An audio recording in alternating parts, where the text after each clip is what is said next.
Bezrat Hashem, le Chok l'Israël, la Gemara de Eruvin 53b, le Nishmat d'Avir Bar Miriam, Shniftar Koyomazé. Il dit ici, Rava, Bered de Rav Yosef Bar Chama, Avale Milta le Rav Yosef Baade. Rava, fils de Rav Yosef Bar Chama, il avait quelque chose avec Rav Yosef. Ça veut dire qu'ils ne se sont pas accordés, ils ne se sont pas parlé pour un certain temps. Qui matama ale yoma de Kippour amar ezil va effacer. Voilà que Kippour arrive. Alors Rava, Bered de Rav Yosef Bar Chama, il dit, je vais aller demander pardon à Rav Yosef. On va faire le shalom. Rev Kippour, il faut demander pardon, Sech l'Isloach, Mechila. C'est ça, il faut demander Mechila. Top. Alors, il est parti. Azal. Ashkache le Shamae Deka Mazig le Kassa. Qui l'a trouvé? Il a trouvé le Shamash, son serviteur à Rav Yosef, qui est en train de lui préparer un verre de vin. Alors, on explique qu'est-ce que ça veut dire préparer un verre de vin. À l'époque de Chachamim, le vin, le raisin, il donnait comme la marmelade. C'était pas du vin, c'était la marmelade. Tu écrasais un raisin, la marmelade sortait. Pas du jus, la marmelade. Alors c'était trop épais, tu pouvais pas le boire. Alors il fallait le diluer. La Gemara nous dit, dans Psachim, il faut mettre 30% de cette marmelade avec 2/3, avec 66% de l'eau. Parce que c'était tellement épais, tu pouvais pas le diluer autrement. Aujourd'hui, le vin est tellement faible que si tu as moins que 51% de vin, okay, c'est de l'eau. La bracha devient shakol. C'est pour ça qu'on dit toujours, il faut faire attention, le vin, surtout maintenant Pesach arrive, il faut faire attention, le vin que tu achètes, ce soit du vin qui est kasher pour le Sfaradim. Les Ashkenaz, eux ils disent, si tu as 17% de vin et 83% de l'eau, ça marche. L'eau, sucre, n'importe quoi, ça marche. Et c'est comme ça en Israël. En Israël, le Badat Yerushalayim, qui est la meilleure kashrut au monde, il suit cette opinion du Rama qui dit, shishit, 17%. 17% du vin, tu peux ajouter après de l'eau comme tu veux. Le Maran, il a dit non. Moins que 51%, Rov, moins que 51%, c'est pas acceptable, c'est shakol. Okay?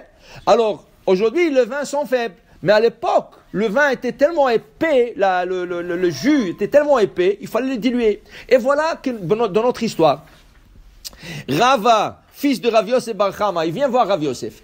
Il trouve le shamash en train de diluer le vin du rabbin. Amarle avli vimzege ana. Il dit, donne-moi le faire. Moi, je vais faire cette mitzvah. Je vais le diluer pour le rabbin, pour Rav Yosef. Comme ça, aussi, ça va être une raison aussi pour faire le shalom. Amzege, il a masgué, il a préparé.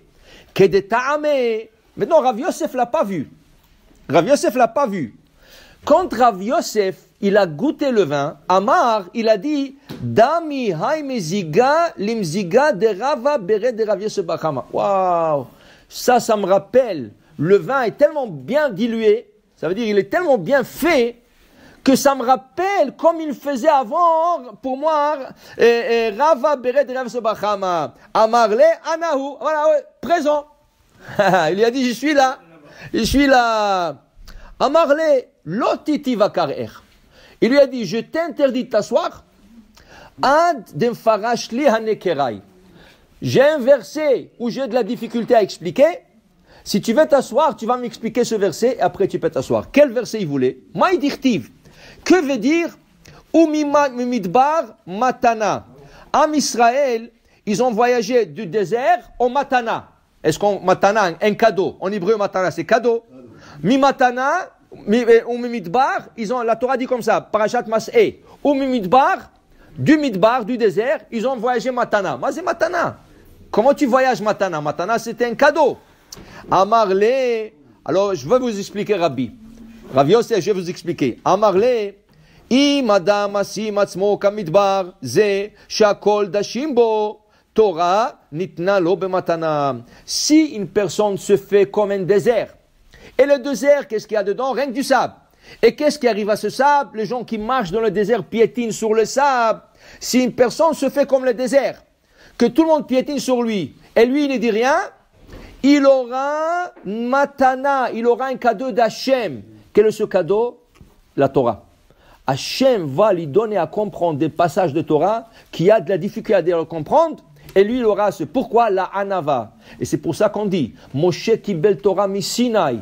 Moshe a accepté la Torah du Sinaï. Qu'est-ce que c'est mi Sinaï? Il fallait dire Moshe Kibel Torah be Sinaï. Il a reçu sur le mont Sinaï, pas de Sinaï. C'est pas le Sinaï qui lui a donné. Non. Moshe Kibel Torah mi Sinaï. Moshe, il a vu. Moshe Rabbeinu a vu. Regarde le Har Sinaï. Quand Dieu voulait donner la Torah, il voulait choisir une montagne. Qui est venu? On dit que toutes les montagnes du monde sont déplacées. Les Everest, les Alpes, toutes les montagnes, ils sont venus. Moi, je veux que la Torah soit donnée sur moi. Les Everest, les plus hauts, ils ont dit, nous on veut. Akadosh Baruch Hu dit non, justement. Il a choisi Sinaï. Pourquoi Sinaï? Parce que c'est la plus petite montagne de l'époque. Alors Hachem a dit, parce qu'il est humble, cette montagne est humble. Et ça, à la Hanava. Alors je l'ai choisi. Alors Moshe, il a vu que la Hanava est tellement grand aux yeux de Dieu pour donner la Torah. Alors Kibel Torah, comment il a eu le mérite d'avoir la Torah de Dieu? Mi Sinaï, quand il s'est fait comme le Sinaï petit. Et la Torah dit, Va'ish Moshe anav me'od mikol adam. Et l'homme Moshe était humble de toute personne sur terre. Il raconte une fois, il y avait un curé, okay? Et tout le monde parlait de ce curé, qu'on n'a jamais vu l'humilité d'un homme comme ce curé. La Hanava, un homme effacé. C'était à l'époque du Maïmonide. Et le Maïmonide disait, c'est pas possible. Comment je n'ai pas entendu cette personne? Il fallait que je l'aille voir. Il est parti le voir, le Maïmonide. Il est parti le voir. Il a commencé à parler avec lui. Tout de suite, il a vu, va boré ken bomaim. C'est un puits sans eau. Alors il lui a dit, écoutez, moi j'ai une question à vous poser. Il dit, Bechavod, oui, monsieur le rabbin, avec toute, si j'arrive à vous répondre, je ne sais pas. Il s'est fait très, très humble. Alors il lui dit, écoutez, notre Torah, elle dit, Va'ish Moshe anav me'od mikol adam al pnei adama. Notre Torah dit que Moshe était l'homme le plus humble sur terre. Mais il dit, mais je ne comprends pas. Aujourd'hui, après notre rencontre, comment la Torah n'a pas écrit votre nom? Vous êtes tellement humble. Il dit, oui, mais ça fait des années que je me pose la question. Tu comprends? Et ça, c'est la Hanava psoula. Il y a des gens qui sont humbles. Dès que tu lui fais quelque chose, il devient une montagne. Il devient un Everest. Il veut te bouffer, il veut te manger. C'est la faux Hanava. C'est la vraie Hanava. Tu as le sroud d'étudier la Torah. Akadosh Baruch Hu, imasim adam atzmo kamidbar, zoché le matana, ve matana nachaliel. De matana, ils ont voyagé à Nachaliel, Nachaluel. Shenemar, ve kiva shenachaluel, olé ligdoula, et cette personne monte en grandeur, Shenemar, ou menachaliel bamot. Ve'i magis libo, ici, la personne est arrogante, c'est ça? Akadosh Baruch Hu mashpilo, Akadosh Baruch Hu le baisse. Shenemar, ou mi bamot hagay. Vim choser bo, mais si cette personne arrogante, elle fait tchouva, Akadosh Baruch Hu magbio, shenemar kol gei nase, la petite montagne deviendra grand. Pour dire qu'une personne doit avoir cette qualité de Hanava. La qualité, ça tu trouves. Il y avait un rave en Israël, il s'appelait Rabbi Tzion Abba Shaul. Rabbi Tzion Abba Shaul, Rabbi Yehuda Tzadka, pardon, Rabbi Yehuda Tzadka. Rabbi Yehuda Tzadka, un jour il passe à Jérusalem. Et il y avait un peu comme ça, la pluie un peu. Il y avait un chauffeur d'autobus. Et il te crie, Yehuda, botenakel itashmasha, viens nettoyer la vitre de l'autobus. Viens nettoyer. Alors lui, il est parti. Il avait un petit mouchoir avec lui. Il a commencé. Le chauffeur d'autobus a vu ça. Il a commencé. Non, Mechilak, Vodarav, pas vous. Juste à côté du rabbin, il y avait quelqu'un qui s'appelait Yehuda. Le chauffeur l'a appelé. Mais le rabbin était tellement humble. Il était sûr que le chauffeur d'autobus l'a appelé à lui pour nettoyer la vitre de l'autobus. Tu comprends ça?